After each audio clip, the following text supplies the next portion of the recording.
Warning: the following video contains explicit language, which may be offensive to some viewers or inappropriate for children. The content within this video is intended for mature audiences only.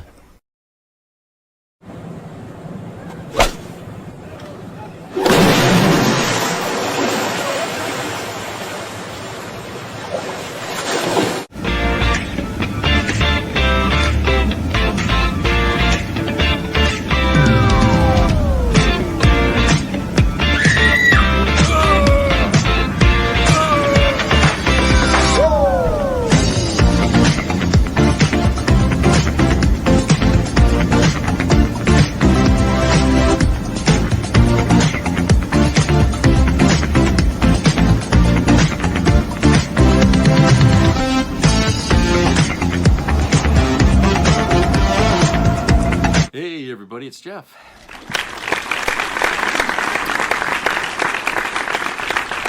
Glad everybody's here today. Hope you're staying warm if you're up north, and if you're in the south, I hope you're staying warm, because for you down there, you guys get cold in weather where we are outside in shorts. So yeah, so I hope everybody's staying warm wherever you are.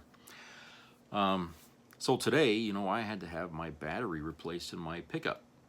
I don't know how old the battery was when I got the pickup last year, but it was fine because I got it in January, I think it was last year, if I remember correctly, and it was right at this point in winter, so we were having cold days, and it was starting and fine, all year long, and now here we are in January again, and geez, we had a lot of cold days here from December on, and I think that's what did it. I think, like I said, the truck came from Florida, so that battery had been in that truck I don't know how long, but the guy that took that out said that looked like a very old battery, so I was like, Christ, it lasted a whole year, and now all of a sudden the cold is hurting it now. But it went through half a winter there last year. So anyway, went down to what's that fucking place? AutoZone, yeah. Went down there, got a battery, and they installed it for me. It was like 6 degrees out. Poor guy. I was out there trying to help him too, because it was fucking cold, and our hands were numb there by the time he got it in there. But fortunately, the design of the battery and placement inside the engine made it relatively easy to take the old battery out and put a new one in. So the guy was like, wow. And usually these things are a pain in the ass, but this one is designed to make it really easy for somebody to take this thing out. So we got it out of there. And then he said something that was really unusual, because I've never heard anybody tell me this before. But where the battery sat, there's like this cotton-looking thing that surrounds the battery, which I've never seen anybody have in a vehicle with their battery. It's always sat in a plastic emplacement, and that's where it goes. But this one, it sits in a pocket that's like cloth or something. Like, it looks like fur, burnt fur. And the top of it, it looked old. But the guy says, oh, you got mice. I said, mice? He says, yeah. He says, look how chewed up that all is. I looked at it and I said, well, it always looked like that. I just thought it was old. He says, no. He says, looks like you got bite marks right here on the plastic corner here, and it looks like the rats got into the top. I said, you got to be shitting me. The fucking rats getting inside the motor? He says, yeah, especially in the winter. He goes, if it's warm, they're going to come in there. He says, squirrels, mice, they'll get up in there. He says some people, they put like mothballs around to try to keep them away. Well, I said, well, that really isn't going to help, because if it snows, it covers up the mothballs. They're not going to really smell it. But yeah, apparently that's a thing. And I remember I was telling you about the 3 squirrels that I was feeding here. How do I know it wasn't them that went into that truck there? And because like I said, I never noticed that they would look chewed to me. I always thought that, when I got it, that's the way it looked. So wherever the truck had been, somehow maybe that's where, because there were like some dried leaves you know, around a little bit, you know, like a couple of dried leaves or something like that. I don't know. But yeah, I never heard of that. But apparently, why, you know, I brought it up to other people, and they're like, "Yeah, yeah, that happens." It's like, well, Christ, nobody ever told me that animals will actually climb up. I mean, that's dangerous, right? I mean, you go to start a car, you got a damn squirrel near, you know, Jesus. I mean, you know, I just think that's crazy that they can get in there. You know, maybe it's smart for them to try to put like some sort of a screen underneath, you know, the bottom of your truck or the engine is, so they can't get up in there. You know, not like encased in some, just a screen, like, you know, like what you have on your window, some kind of a screen so they keep the rodents out. I mean, I don't know, they might be able to chew through it, but if you make it somewhat strong, I mean, maybe they can't get in there. I mean, there are some fences that use like a thin, it feels like a wire almost, so I don't think it would be that easy to chew through that. But Christ, it's like, yeah, maybe they need to put a screen underneath the damn vehicles to keep that. You know, there's a dumpster that's right in the parking lot, and if there's anything that's going to attract rodents, it's going to be that, right? So maybe there is mice around here, but I never saw any. I see chipmunks, I see squirrels, I see turkeys, I see, you know, all kinds of things, you know. And of course, you got, I mean, there's stray cats. I mean, there might be one or two that I've noticed around here, but they may not be stray. But yeah, that's the only thing I can think of that could have got up in there, would have been a squirrel or a mouse that I've never seen yet. But yeah. So anyway, I got the battery in there and started right up, but I had to reset all the computer gadgets inside the damn dashboard, you know, the clock and the Bluetooth and the radio, and it's like, you know, you know, I never had any of that shit in the other truck. So it's not like I needed it in there anyway. I didn't care. As long as I got wheels, that's all I cared about. I didn't really want all the frills that came with the truck. In fact, the goddamn window on the driver's side in the truck I got, it froze closed. The same thing was happening on my other truck when it didn't have the automatic window, it had the crank. And in the wintertime, it would always freeze shut. So there you go. Now, I know people don't often comment on my videos here on YouTube, and I think it's because I have sort of safeguards in place here, so that way people just can't run off at the mouth. That's why they always catch me on other sites where I comment. But if you try to comment, and this is for everybody, if you try to comment and you're using foul language or you're being nasty or something, it's either not going to go through, and if it does go through and I see it, it's gone. Okay? I'm just going to tell you flat out, I'm the one that got rid of it. So I'm not going to leave shit like that in there. I'm not going to leave stuff like that in. If you have something to say, and I feel that it's worthy of my response, then I will respond. But if you're just leaving a comment to be nasty or, you know, bait me into a fight, I don't have time for that, you know, nor the patience, because I got a lot of stuff I got to do, and I don't have time to sit here and go back and forth, you know, with somebody that really doesn't want to listen to what I'm saying. And I really don't know why anybody would watch my video if they don't agree with anything I'm saying. You know, it's the same, you know, it's the most bizarre thing you could ever, you know, it's like, why are you even watching if you don't even like what I'm talking about? Don't watch, okay? That way you won't have to write a comment that I'm going to dump. So, anyway, I got this video. Erika Kirk, his name has come up again. And it's an interesting topic here that people are starting to look at her a little closer now, because nothing seems to be adding up with this woman. Okay? Things she's doing don't make sense. She's trying to pass herself off as a grieving widow, a victim, but she's not acting like it. In fact, some people would say she's acting like it's just another fucking day, and it's not even, you know, you wouldn't even know that her husband had just been assassinated. You wouldn't even know it. And so people are doing more introspection into this lady here, and we're finding out is really, you know, very more comfortable to even think about that, you know, that maybe there's something going on here with Erika Kirk that, you know, is even getting Republicans, MAGA, scratching their heads. So let's go to that video here.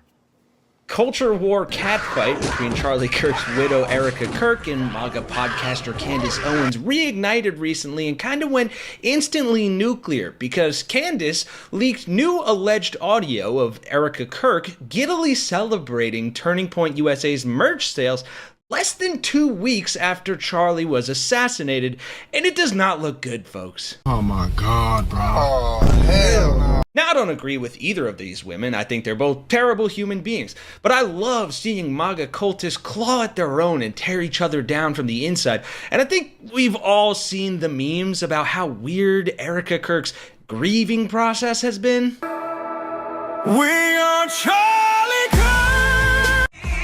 I live for the applause, applause, applause. I live for the applause, applause. I cut a bag with your suicide doors, lights on the road. Yeah. And apparently a broken clock can be right twice a day, because after leaking the audio that I'll play in a moment, Candace doubled down today and leaked footage of an internal Turning Point USA meeting where Erika calls the Turning Point cult employees her dearest family members and promises they'll keep their jobs shortly before firing them. It is a total shit show, and I'm kind of here for it. So without further ado, smash that like and subscribe for more MAGA meltdowns, and let's dive in. The employees are working 20-hour days, but also their founder, Charlie, was publicly assassinated less than 2 weeks ago. You got to address that, and you're going to hear her address that. If you do need additional time off, please talk to your director about using paid time off for that. And again, it's not easy, but again, grief is hard. Otherwise, honestly, Turning Point USA and Turning Point Action, full steam ahead, you guys. Charlie would want us to get back to work, and that's what we're doing, and that's what we did with the memorial, and I'm so honored and proud of each and every one of you, because that's what we're going to do in his honor and in his name. We have so much to do, which is exciting. Charlie in heaven is like, you guys thought you had a busy schedule, then just you wait. We have 300,000 new donors. That is a blessing in itself. Again, not normal. All God. I think we have 50,000 plus hat orders to fulfill. It's weird to say I'm excited. I really hesitate saying that. It's really hard for me to say that. It's a really weird thing to say, but I think it comes from a space of peace, knowing that God's using this and we're humbly witnessing the gospel in real time. I don't know. Yeah, that didn't sound great. And like I said, I don't like Candace Owens, but she called a spade here. What to say? She doesn't want to say she's happy. I don't want to say I'm happy, but where it comes from, I'm going to explain the happiness I feel. It comes from peace, because we're witnessing the gospel in real time. All of this makes my skin crawl. It genuinely makes my skin crawl. So basically what the employees said to me was that they got onto this call and everyone's exhausted, everyone's been working, they pull off this massive memorial. And then there's kind of this approach where it's like, well, if you guys need paid time off, like Charlie's in heaven dancing, wanting you to work harder. He's just up there like, you better work, but you can use the paid time off that you have earned, by the way, if you need to grieve more. But imagine you're the employee, you're like, okay, well, this is his wife saying this. So am I weird? Would I be like, I would be pretty weird if I needed to take time off and his wife is saying she's full steam ahead. That's the mentality that they had. Like, how are we supposed, like, are we weird for wanting to grieve? Is that not the vibe? How can we take paid time off when Erika, his wife, is saying full steam ahead? Yeah, but apparently all of that full steam ahead for Charlie was a lot of hot air. Because, as Candace shows in this next clip, and take this with a grain of salt, obviously, because it is Candace Owens, of course, but she does have video evidence for it. Erika Kirk tells them they're all family and how much she appreciates their work. And then, according to Candace at least one of them, one of the employees who was working 24-hour days or 25, gets fired for no reason. Had private conversations with him. I want you all to hold on to those. And I want you all to remember those so deeply. I want you to journal about them. I want you to be able to tell your kids about them. I want you to put those in your heart as why you're still here with the Turning Point USA family, because that's what we want. And like I said to our small group after whatever day that was that I did the thing on TV, how many days are still rounded Friday. I told the team, I said, Turning Point USA will continue like my husband always wanted, and it'll be bigger than ever. And we're going to honor him by doing that. We're going to stay humble. We're going to work hard because that's what he would want. And what I told the team was, I will fight like hell to make sure that all of you have a job here. I don't want anyone to think their job's in jeopardy, because your family, if you choose to leave, that's different. I never will, and I promise you, I will make sure that I never allow a point to where you have to leave because we cannot financially afford you. I just want you to know that, again, I'm with you. I'm here. I'm not going anywhere. And we're going to make sure that we honor my husband so well that this whole world knows what his vision was and will be. And it's just, I feel so blessed and honored. Blessed and honored. That is crazy work as adjectives. I don't know. That's crazy work. That is like, I couldn't, blessed and honored to be the CEO and to be telling you guys that you're a family. And I want you to see this because we've spoken about this, the Moonies cult, and these people that are leaving are like, it was just like a cult. Like basically she's saying this, she's calling you a family. She promises them. That's why it's important you have to hold this to the fire. You're not a CEO. You promise these kids that if they are going to work harder, you're in this family, your jobs are safe. Actually, that's what makes her cry. Saying your jobs are, that's when she breaks, right? When she says, it's so important to know your jobs are good.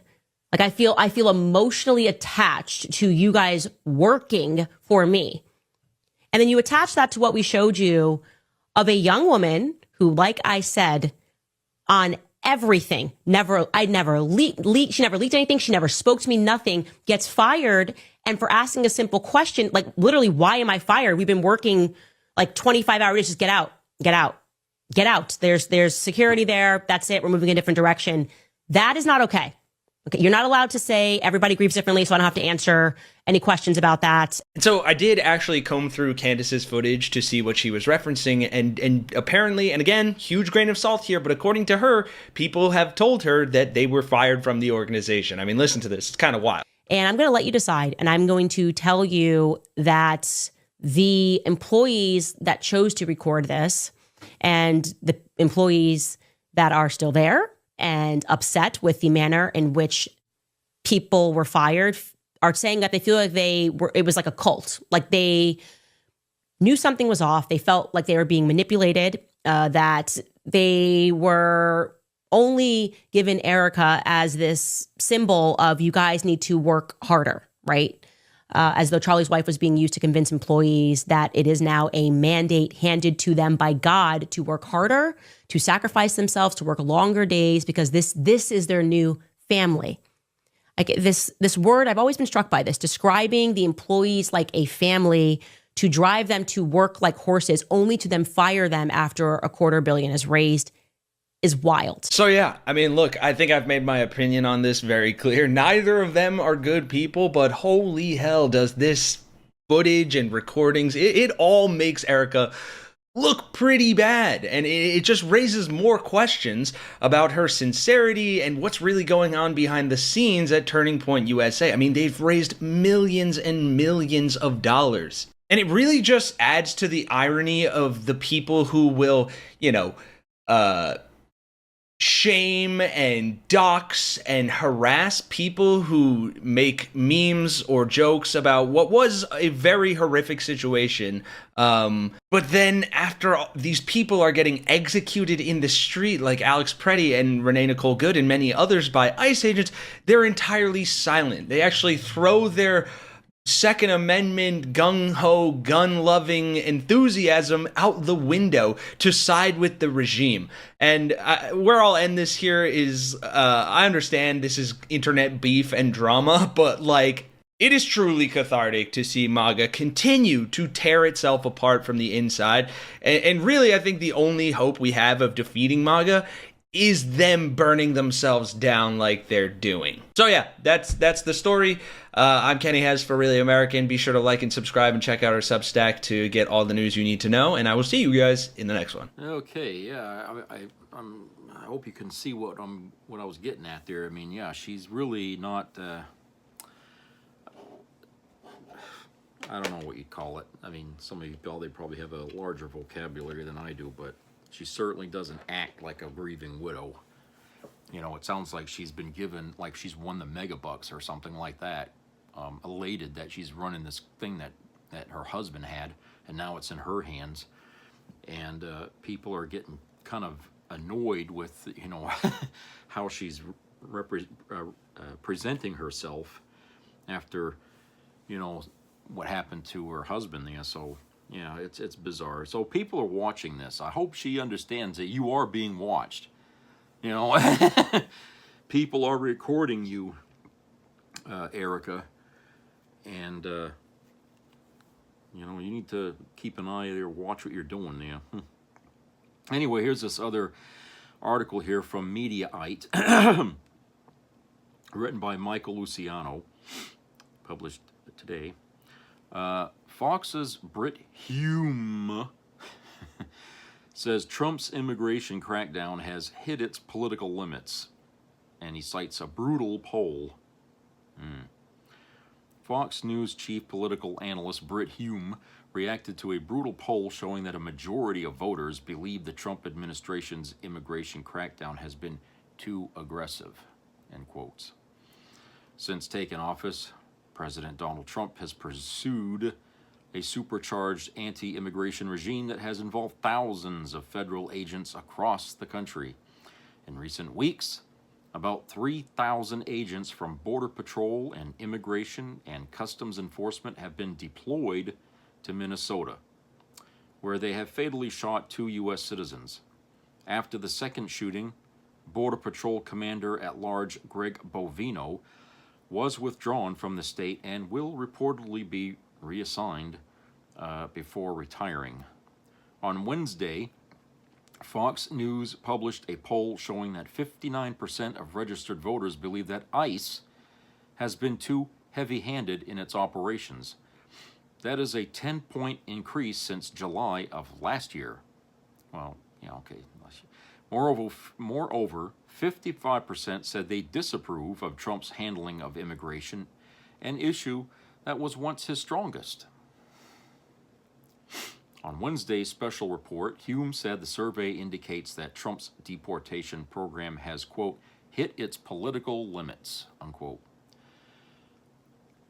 It suggests that while the administration was within its limits, its legal limits, in this immigration crackdown and the dragnet that's going on, particularly out of Minnesota, it has hit its political limits, and the public's response to what it is seeing on TV screens and reading about it in publications and so forth suggests that people, they want the border closed, they want criminal illegals rounded up, but they see these scenes on the street, particularly the 2 killings in Minnesota, and they see people who seem otherwise innocent.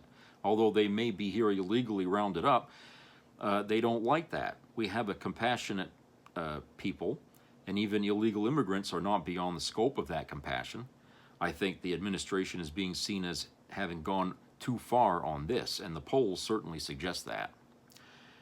A YouGov poll this month showed that a plurality of Americans, 46%, support the abolishment of ICE. I have to agree. I think that, yeah, people that were all for having immigrants, illegal immigrants rounded up and deported was a popular idea, but I don't think anybody imagined that it would be like this.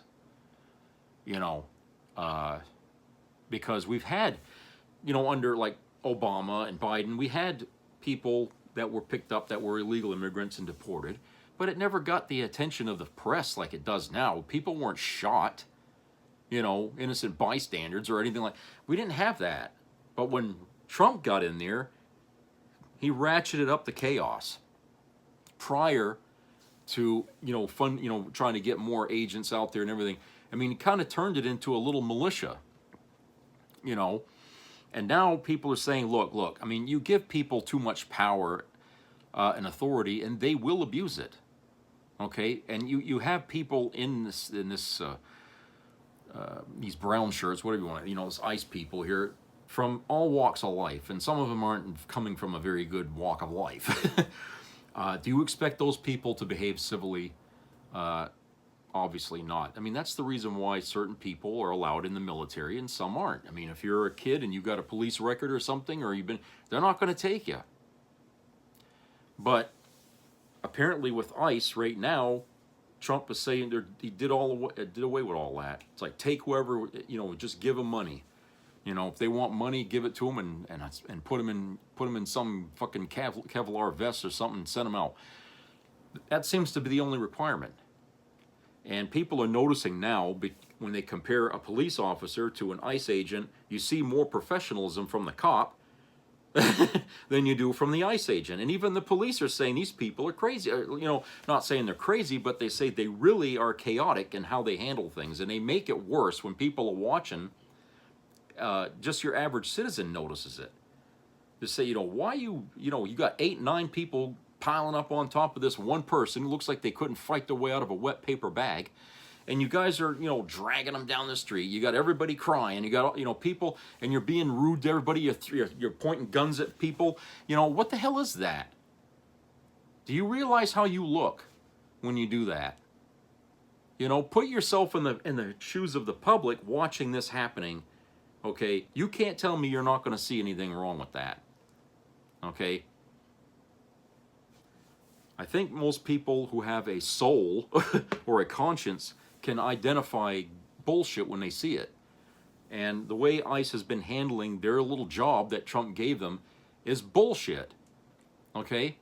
And they're getting people hot, raving mad. I mean, this is not a good way of, you know, of helping out Republicans' you know, popularity when they start to try to run for a fucking office this year, okay? Because people are going to take that rage and that hatred to the fucking voting booth, and they're going to act accordingly. So if any of these Republicans in the Senate or in Congress give a shit at all about their future, they will do whatever they can to stop this crap. Because otherwise, they might as well start packing their bags right now and looking for a new job, because they ain't going to be there very long. You know, that's the only thing I could tell these people. So, and I know Senator Collins, Susan Collins, announced that, ICE ICE's tactics, or whatever you want to call it, their extreme duty, what they've been doing in other states like Minnesota, they're leaving Maine now. Really? All of a sudden, just because she opened her mouth, they're leaving. When you can't get Tim Walz, or the senator of that state, to do the same for the people out in Minnesota. How is it that she was able to do that? Okay? They just got here. They were only here for a couple of weeks. And now all of a sudden she says they're leaving. Either she's lying or some underhanded deal got done with her to make that happen. And it's probably because this is an election year, okay? And she knows she's going to have a hard time to regain her seat this year, because there's a lot of people in Maine who are not really favorable to her right now. Okay, all the polling is showing that a lot of Mainers are ready to change the diaper. So I think she knows that, and I think she's trying to win favor by saying, hey, I got rid of ICE, so I should stay as senator. You know, it's like, okay. Yeah, and if you lose, what happens? They come back? They come back if you lose, you know, is this the deal? Because I think that's what's going on here. So, and probably the reason that it's not happening in Minnesota is because they don't have anybody over there that needs to have a favor like that so they can stay in office. But, you know, getting ICE out of the state of Maine is something that she thinks that, you know, Maine people are going to like.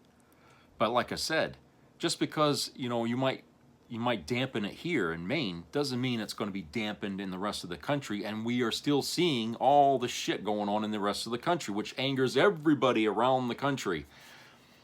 So we're, you know, Maine people are already pissed off about the ICE agents to begin with, and they still will be even in November.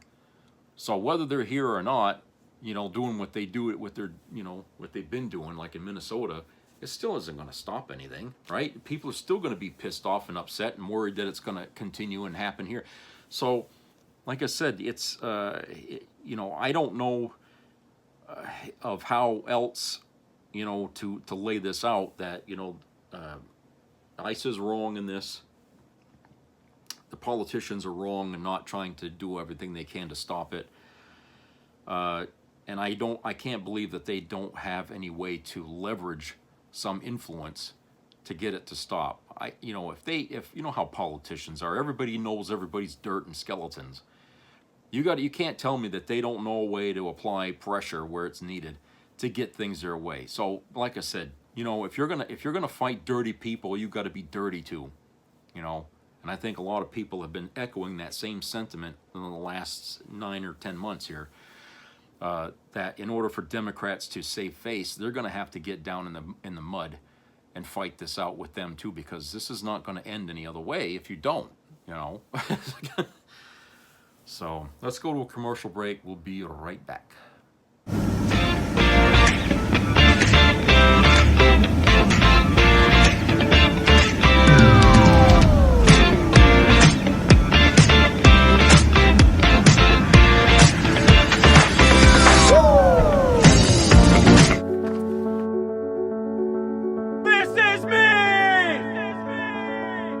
I'm Alex Curtis. I'm a lobsterman in Maine, and this is me. I'm Roxy Sugar, and this is me. I'm Eric Hopkins. I'm an artist, and this is me. This is me. Me. This is me. This is me. At the end of the journey, the main thing is you, original.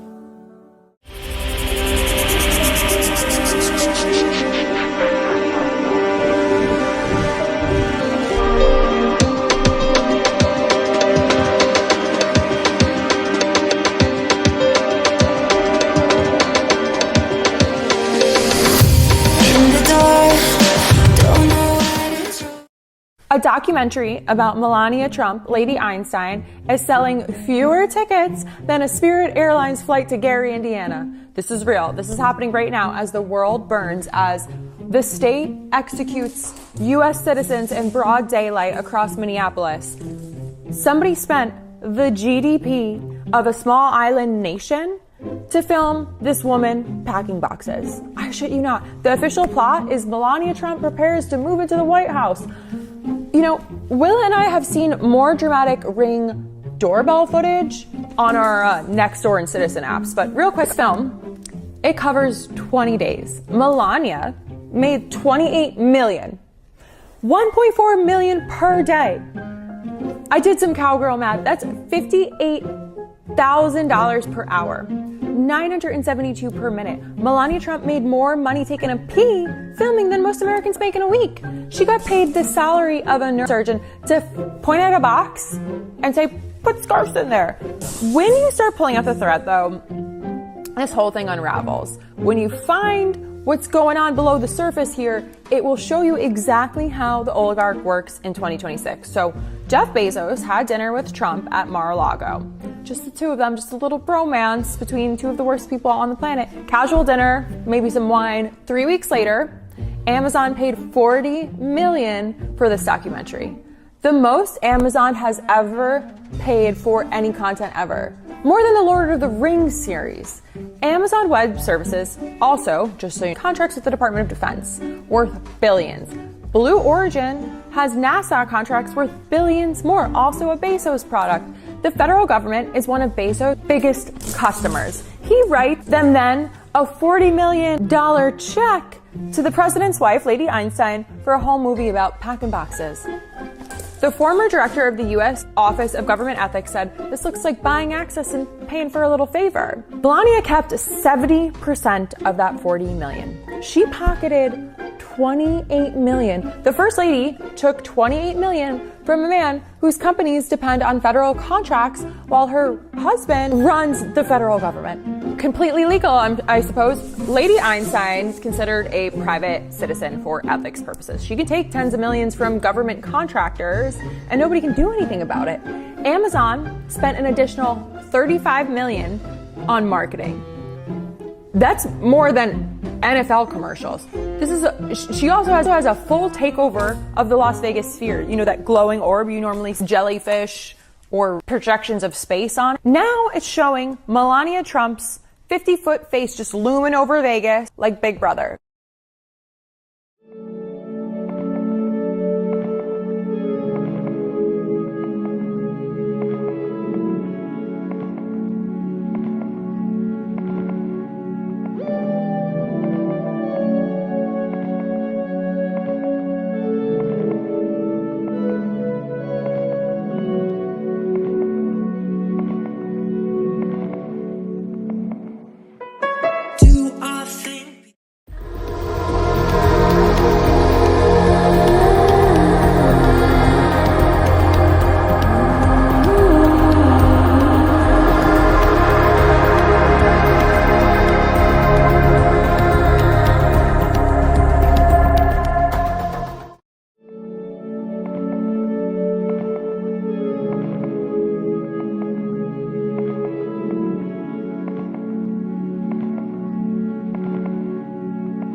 Crazy.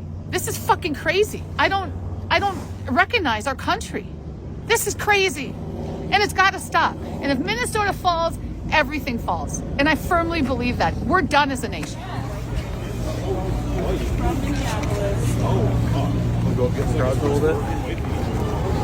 I'm out here in Minneapolis, Minnesota, just a block away from where the man was shot this morning. Community members from all over the Twin Cities have shown up with all sorts of supplies, all sorts of support, signs, water, food, extra layers for people. Just talking to people to get their reactions just moments after they found out that another one of their neighbors has been shot and killed. We're furious that our neighbors are getting kidnapped and murdered in the streets. We're out here peacefully protesting. We got 80-year-old grandmas out here protesting. And we got the feds tear gassing us, spraying people in the eyes with pepper spray, throwing flashbangs. I just got gassed. I had a flashbang thrown at my feet. And we've got these beautiful community members looking out for us. And our state and our federal government are not. Mayor Frey's not doing jack shit. Politicians largely aren't doing jack shit. You know, we're the ones out here. You know, you can say, you know, advocate with your vote and you know, do this lawsuit and that, but like people are dying and getting arrested daily. We were all peacefully protesting ICE on Nicollet and 28th, and they just started. It was rubber bullets, tear gas, pepper spray, smoke bombs, and they loved it. They get off on it, right? It was the scariest experience I've ever experienced in my lifetime. I'm not a protest type of person, but this is where we are now, right? So, and our police force and our city, state, local government, they're doing nothing. They're protecting them, the goons. There are no guardrails, there are no laws anymore, and nobody's held to account. And if our government is not going to protect us, if our police force is not going to protect us, then we're going to have to do it ourselves. And that's sort of what's happening. But this isn't what we're doing isn't enough. Wake up, people! This is Minnesota! Who's next?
Be a part of the entertainment value of a lifetime.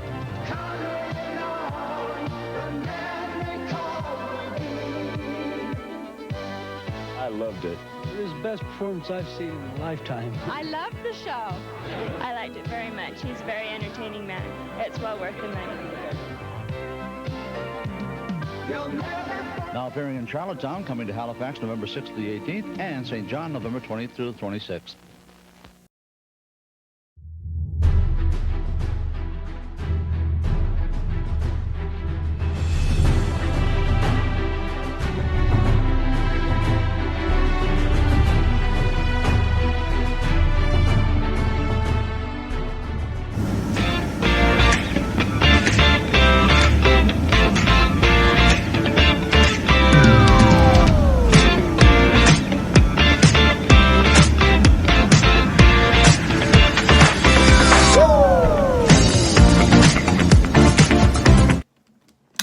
Okay, welcome back. All right, this other article I have is from the Huffington Post, published today. Christina Cook and Ted Hessen published that. ICE officers in Minnesota were directed on Wednesday to avoid engaging with quote-unquote agitators as they carry out President Trump's immigration crackdown, according to internal guidance reviewed by Reuters. The new guidance, offering the most detailed look so far at how operations would change after two fatal shootings of U.S. citizens protesting in Minneapolis, also orders U.S. Immigration and Customs Enforcement officers only to target immigrants who have criminal charges or convictions. Isn't that what they should have been doing? That would mark a departure from the broad sweeps that have provoked backlash and legal challenges in Minneapolis and other U.S. cities. Quote, do not communicate or engage with agitators, unquote, said an email disseminated by a top ICE official. Quote, It serves no purpose other than inflaming, excuse me. It serves no other purpose than inflaming the situation. No one is going to convince the other. The only communication should be the officers issuing commands, unquote. In response to a request to the White House for comment, an administration official said, quote, there are ongoing conversations on how to most effectively conduct operations in Minnesota. No guidance should be considered final until it is officially issued, unquote. The operational shift comes after Trump said this week that he aimed to, quote, de-escalate tension in Minneapolis and St. Paul, unquote, after federal immigration officers killed 2 U.S. citizens there this month.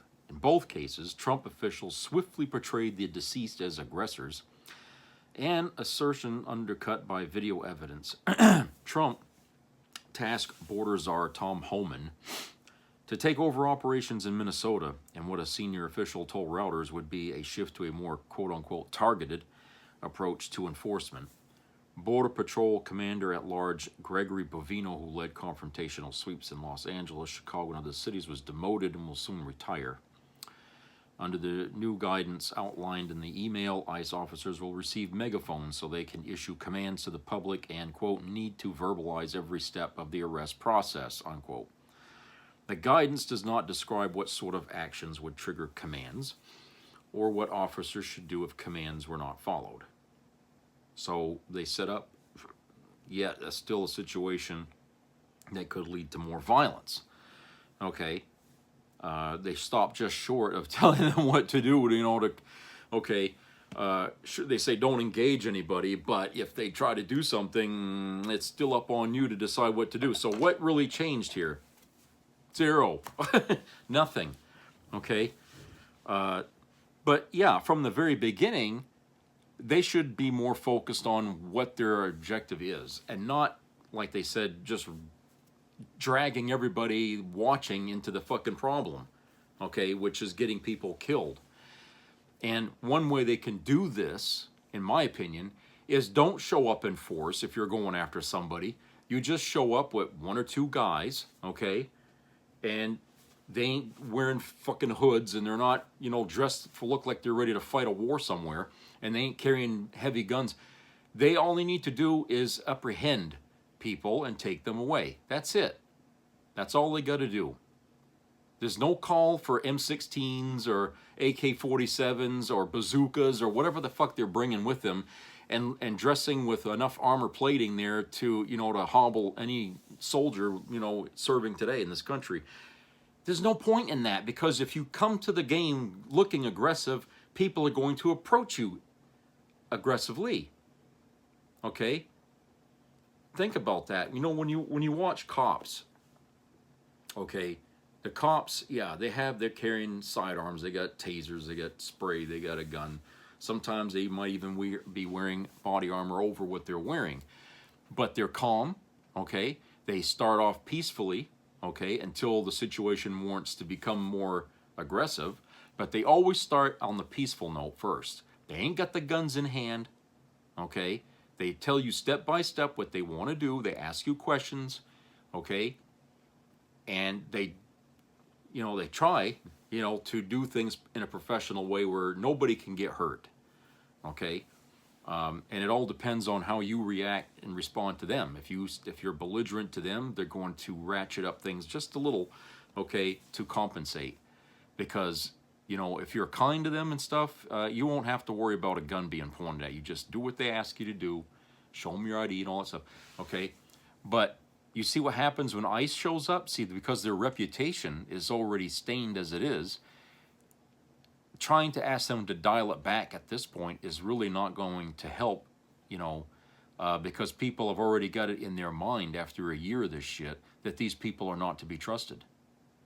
Okay? So I don't care what, they're putting out here to tell people what to do, but the damage is done, okay? I'm sorry.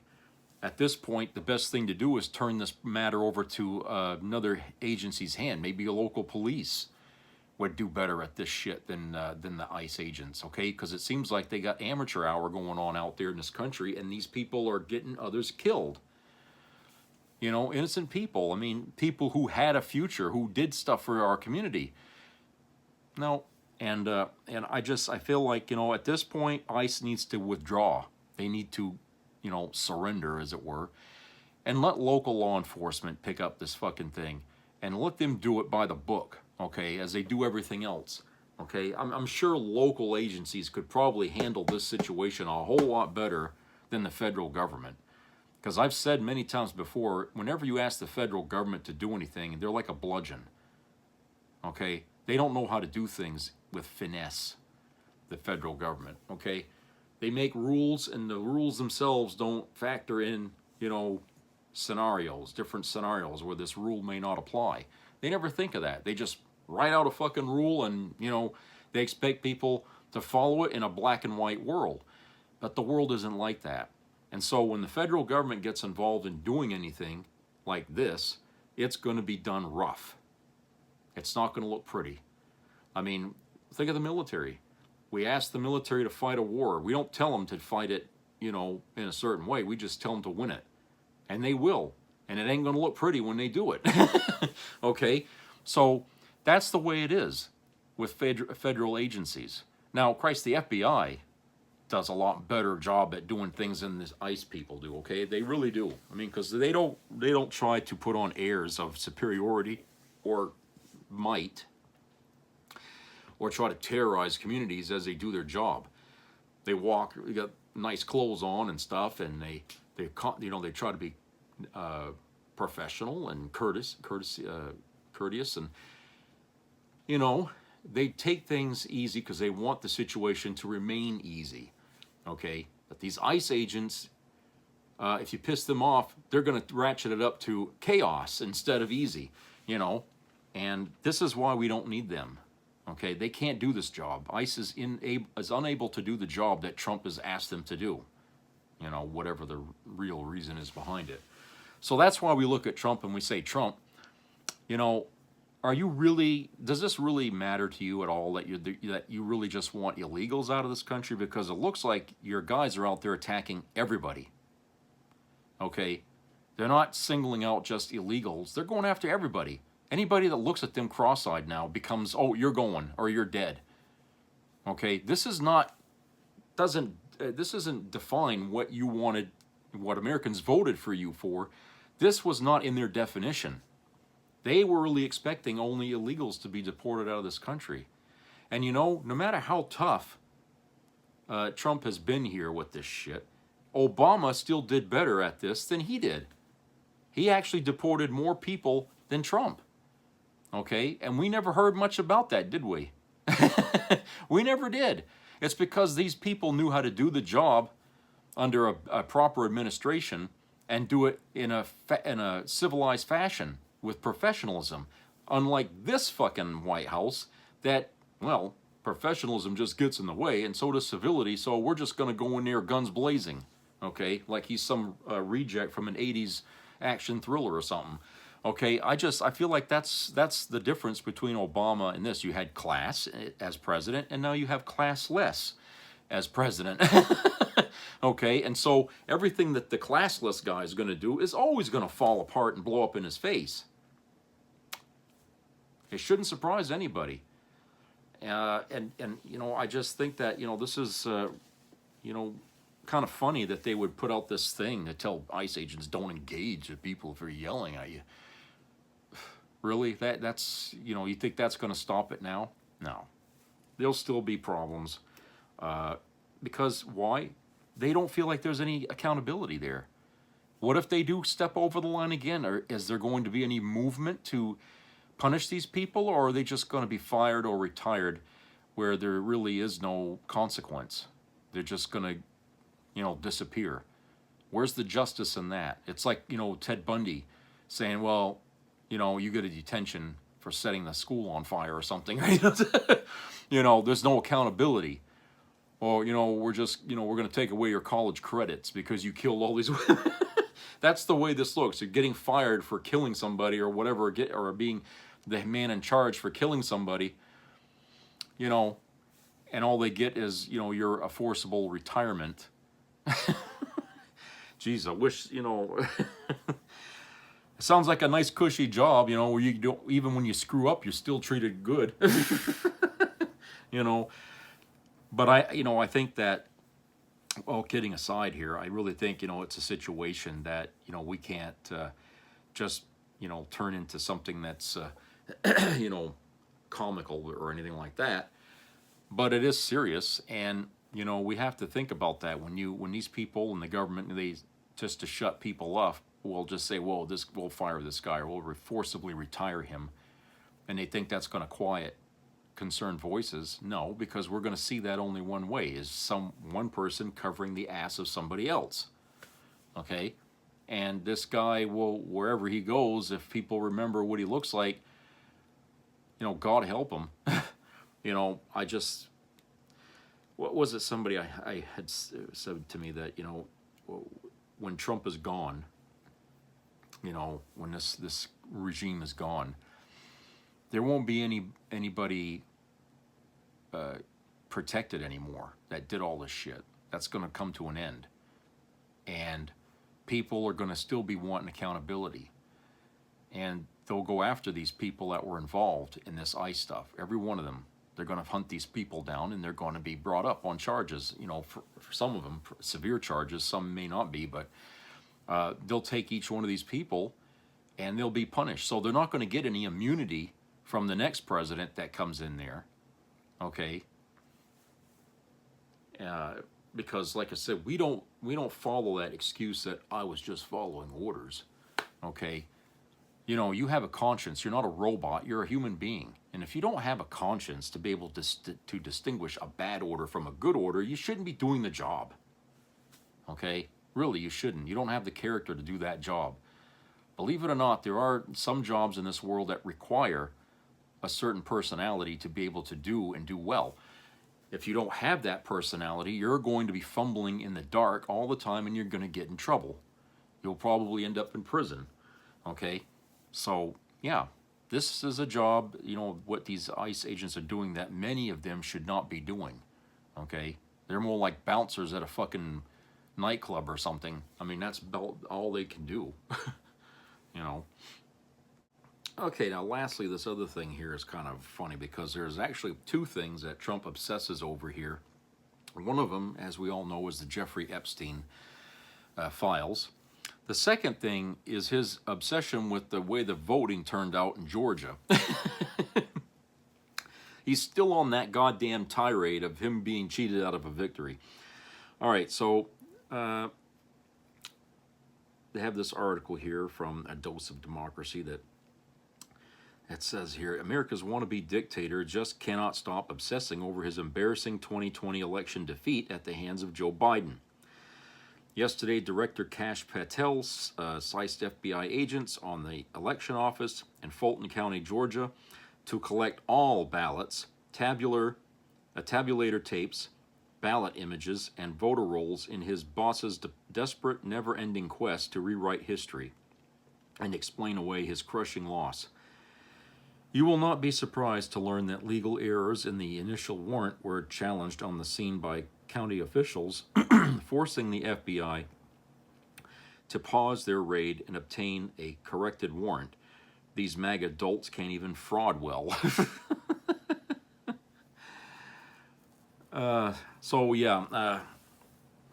mean, with everything going on, he's got this little side mission here that I think he hopes nobody will notice, of him trying to still go into Georgia and make the case that, oh, you guys fucked me over, you know, and it's like, you know, Trump, that was fucking 6 years ago. Fuck it, you know, to hell with that goddamn election. You lost. Most Americans agree that you lost, okay? There was no cheating going on. There was attempted cheating going on your side of the political aisle, but it wasn't enough to secure, you know, your make-believe victory. Okay, it wasn't enough, which tells me one thing, that the Republicans definitely knew they were going to lose, or Trump knew that they were going to lose that election, and they already had in place a plan to try to cheat. but it fell apart because the win on the other side was so great that nothing Trump could have done would have changed the outcome. Okay, so that's, and a lot of people I think are saying that that's what was going on, is that Trump was trying to cheat in that election, and it wasn't enough. Okay, they didn't expect the loss to be that big. I mean, he lost to Trump by a lot of votes. So, didn't matter how many of those votes that Trump got that were actually legit. It just wasn't enough. And like I said before, if every Democrat ever gets out and voted, okay, in every election, the Republicans would hardly ever win. Okay, because they're on the minority side of things all the time. And what I mean by the minority side, but the opinion of things that people don't think are reasonable. Okay, people don't agree with them most of the time, so they're always on the outside, trying to argue their way in to be relevant, and they never seem to able to do that. So they're only left trying to cheat, trying to bully, harass, grease people's palms, everything they can think of that's under the board to try to win seats, which many of them are in seats that they got through some, dark way there, whatever you want to call it. Okay, they're not there legitimately. Okay, and they stay there sometimes through some pretty underhanded schemes.